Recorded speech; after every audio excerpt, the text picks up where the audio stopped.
You are a polemicist here. You have a point of view. You are a columnist. You're also a lawyer.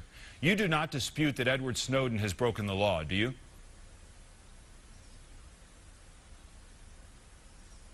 No, I think he's very clear about the fact that he did it because his conscience compelled him to do so, just like Daniel Ellsberg did 50 years ago when he released the Pentagon Papers and also admits that he broke the law.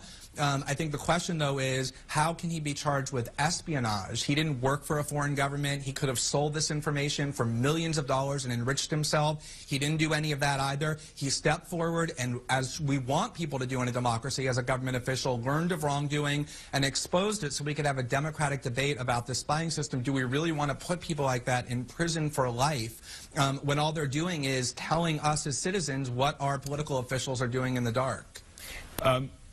Final question for you, but I'd like you to hang around. I just want to get Pete Williams in here as well.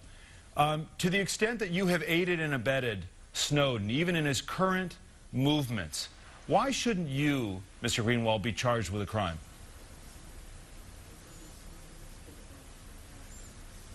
I think it's pretty extraordinary that anybody who would call themselves a journalist would publicly muse about whether or not other journalists should be charged with felonies. The assumption in your question, David, is completely without evidence, the idea that I've aided and abetted him in any way.